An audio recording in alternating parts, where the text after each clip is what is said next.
Hey everybody, I hope you're doing well. Welcome back to another episode of CSGO News. I'm getting my camera fixed either today or tomorrow, guys, so please do not worry about this blurry picture. I am really sorry about that. As always, though, let's get right into it. And first off today, guys, in CSGO News, I want to talk about why the thumbnail says easy for SK. And when I talk about this, I'm referring to the ECS Development League for North America. If you guys do not know what the ECS Development League is, it's pretty much the qualifying rounds for ECS Season 2, which is going to start sometime soon in the coming months. It's going to be a $1.75 million league, so it's going to be very important for all these teams who are trying to qualify for that. SK Gaming and Renegades were two of those teams who are trying to qualify. When they actually go through the qualifying process, it's 6 initial rounds of qualifying, then eventually a playoffs, and then eventually a grand final after that for one team to go through and actually qualify for ECS Season 2. So a pretty big thing here. Obviously, SK Gaming, one of those favorite teams to win all of this, and they faced off against Renegades 2 days ago in round 3 of this development league. So only round 3 of 6. The teams had a long way to go, so really not too big of a deal here. We actually had Renegades' very own manager, Gomez, come out and say that it was his fault. They actually had a timing issue and a scheduling error, where that's why Renegades actually had to forfeit their map 1 against SK. These are all best of 3 series to determine who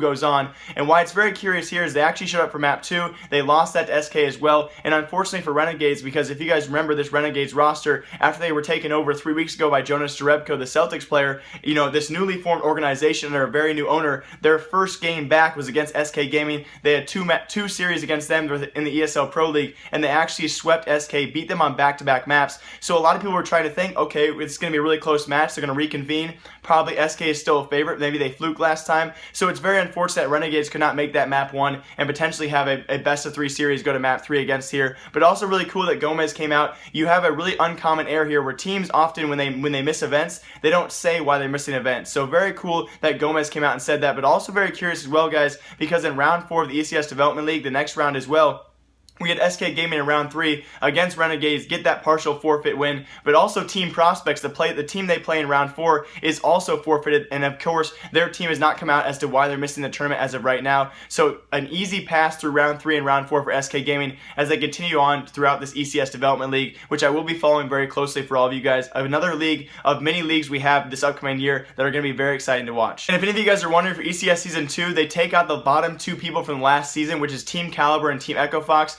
And those teams have to compete against these qualifying teams to actually stay in the league and re-qualify for that. So in order to qualify for ECS Season 2, SK Gaming only has to beat teams like Team Caliber and Team Echo Fox at the very end, but also compete with all these other teams through the initial 6 rounds and playoffs. So SK Gaming is still a heavy favorite to qualify for ECS Season 2. And I quickly wanted to point out a video in our next story, guys. We had some updates last weekend and a few days ago. I want to quickly shout out, though, Liquid Adren, former Liquid Adren, who has his own YouTube channel. I'm going to link you guys down below to him as well. He discusses these CSGO updates in great detail and much better than I actually can, so please go check him out, guys. We had an update 3 days ago which brought more gun sound updates. It's safe to assume as of right now that in the coming months, guys, every single gun is going to have a gun sound update, whether we like it or not. This round of gun sound changes came to the OP and the Scout, so sniper rifles in general, and now we also have a new update as well, which is not going to really affect a lot of you guys, is you can no longer spam the shift button to crouch. The more you spam the shift button, the less you will actually crouch as a player. But also, more importantly, guys, if you remember a few weeks ago, and actually over a month, closer to a month ago, we had Nick Bunyan come out with a letter to Valve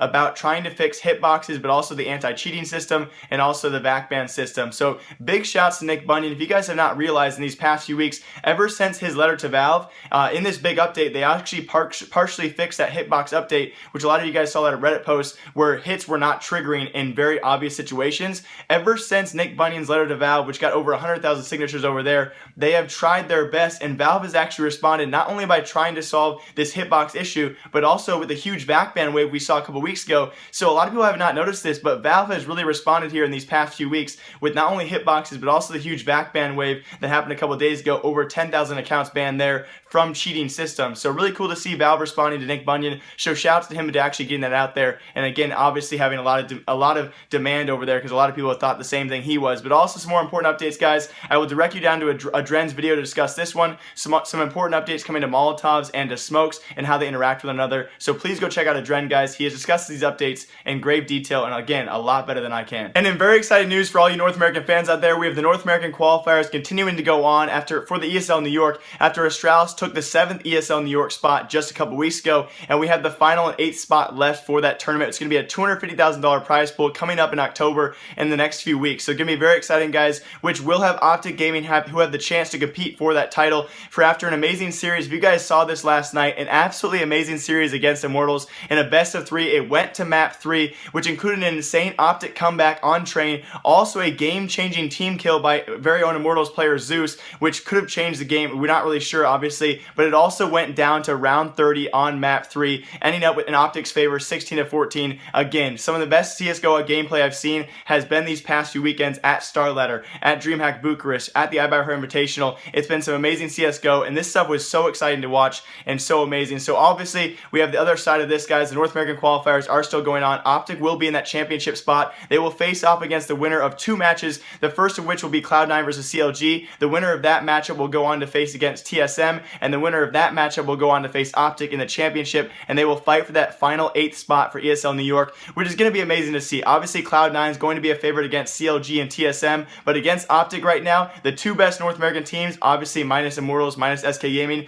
is clearly Cloud9 and clearly OpTic Gaming right now. They are on fire, especially OpTic after beating SK this past weekend as well. It's going to be amazing to see if Cloud9 does make it to this final, or whoever does. This final 8th spot for ESL New York is going to be some amazing CSGO gameplay, so watch out for that, guys. Oh my gosh, there's no way this is going to happen. Okay, stay tuned. I have one more story for all of you guys, and I'll be telling you something very important today and tomorrow.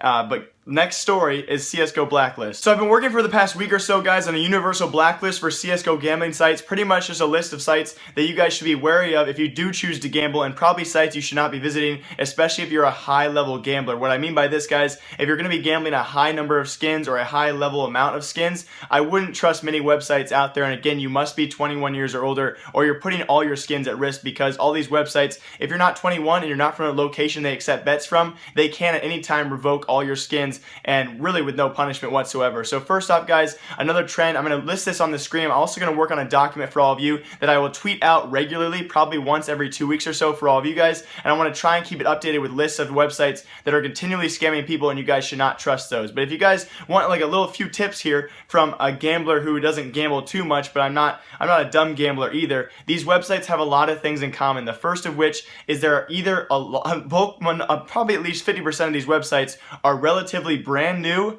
or unpopular websites. If you log onto a website, it's a week old, it has 10 people on it right now, odds are the website is going to be doing desperate things and scamming just about anyone to make their money back. Now, second off, a lot of these scamming websites have a different trend, which is they're only going to be scamming the big bettors, the frequent bettors, people who are betting a large number of skins or a large amount of skins, high value skins. They're going to scam one particular person. So if you are a large level gambler, or someone who's going to be betting hundreds to thousands of dollars, please use a trustworthy website that is going to actually, care about the reputation. Don't go on some kind of website that has 10 players on and bet $10,000. Because trust me right now, if you're an owner of a website with only 10 players on and someone bets $10,000, they're probably going to scam you. They're probably going to do whatever it takes to get that $10,000 because it's worth way more than what's at stake. For instance, if I was going to use a website and I was going to bet a lot of money, use a big website where they're not likely to scam you, because that amount of money to them is not near as impressive as a little website, if that makes sense to all of you guys. So hope you all enjoy.